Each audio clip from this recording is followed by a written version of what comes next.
Welcome, everyone. This is Southern Belle 74, and this is my four hot topics of the day. Let's get into the first hot topic, which is the Ghislaine Maxwell trial. The jury is now in deliberation, so let's watch this news clip.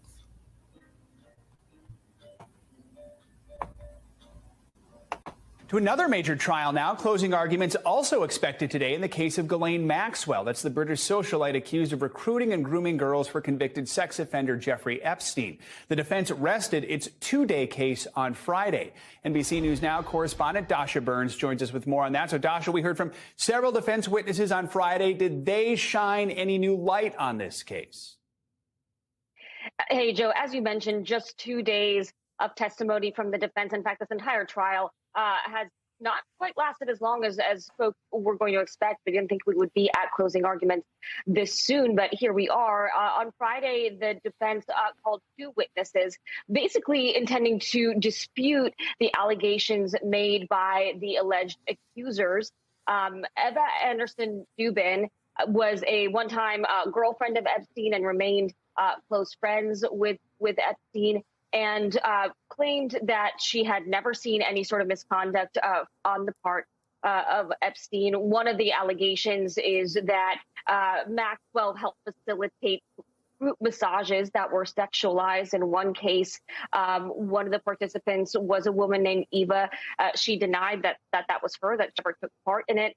The prosecution also showed a flight manifest that showed that Eva Anderson Dubin was on the same flight as one of the alleged accusers, a woman going by the pseudonym of Jane. She denied that as well, but interestingly also said that she has a medical condition that impacts her memory. So some of the questions, she said that it was hard for her to recall because of this condition.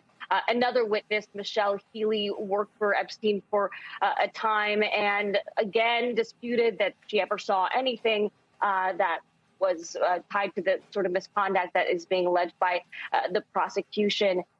But the government in cross-examination asked her if she'd ever been to any of the homes where some of this activity allegedly happened, and she said no, again making their case that these witnesses are not giving are not giving that argument. Now, Dasha, one person we did not hear from was Ghislaine Maxwell. The judge asked if she would testify on Friday. Why did she refuse? She said that the government had not made their case beyond a reasonable doubt, and so there is no need for her to testify. And frankly, we weren't expecting that to happen in these cases where there is such a high-profile defendant. Oftentimes, they do not take the stand, so not a surprise there, Jeff. All right, Dasha Burns, thank you so much. Guys, let's move on to our next high-profile trial, and that would be ex-police officer Kim Potter, who's being charged in the death of Dante Wright. And what happened next? They're still struggling, and I can see Sergeant Johnson and the driver struggling over the gear shifts because I can see Johnson's hand, and then I can see his face. And you knew Johnson for many years before this, is that right? Yes. And by looking at his face at that point in time, what did you interpret it to mean? He had a look of fear on his face. It's nothing I've seen before.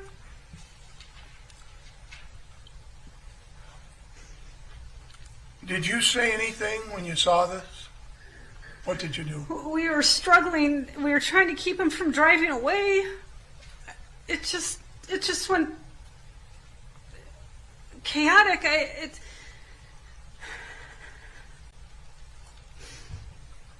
And then I remember yelling, "Taser, taser, taser," and nothing happened.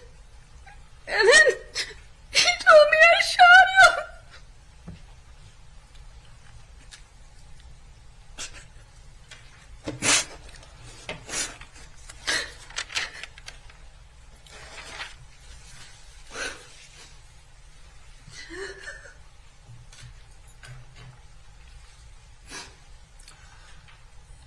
Can you proceed, or you? Yes, it's fine.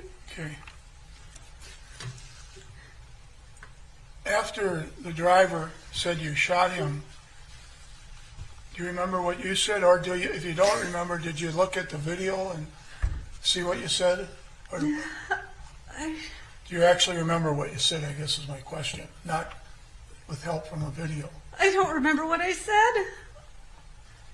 And what do you remember next, if anything? They had an ambulance for me, and I don't know why. And then I was at the station. I don't remember a lot of things afterwards.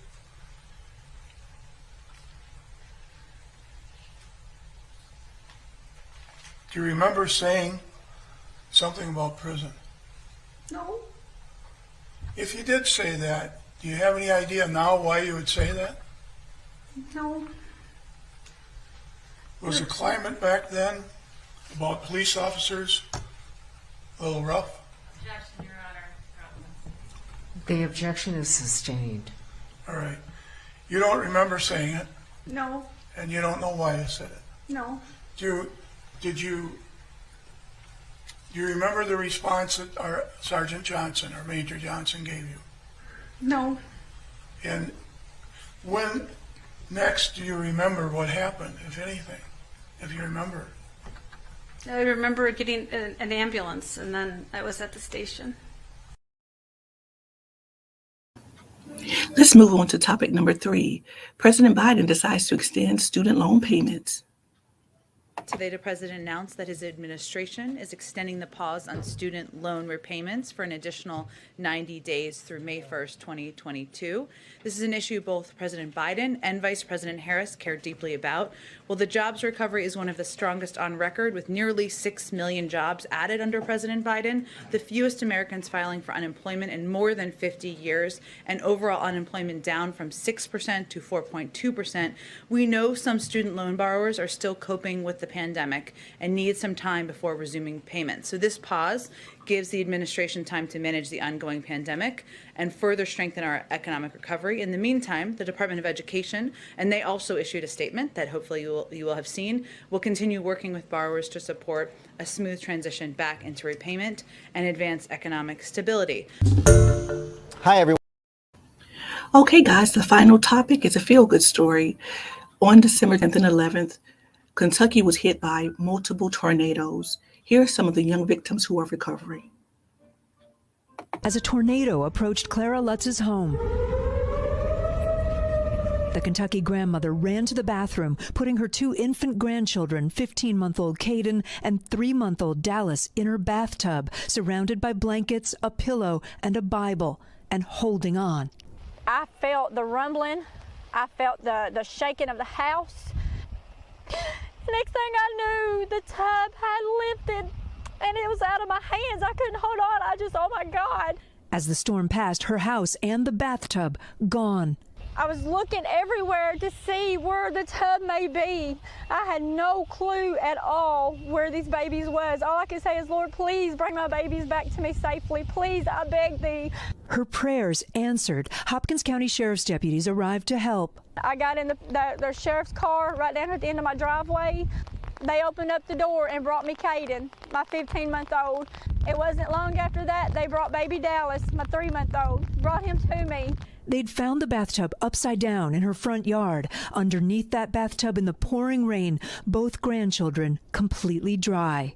Hundreds of miles away in Missouri, 7-year-old Evelyn Rackley also took shelter in a bathtub, her parents sending this photo to her great-aunt. They knew where they were going to be in their safe spot.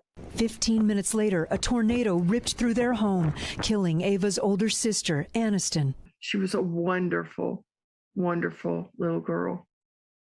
And I'm going to miss her so much.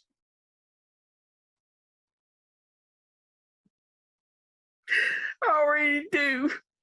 But Ava, along with her younger sister, survived. Ava had multiple scrapes and cuts, lacerations, abrasions all over her body.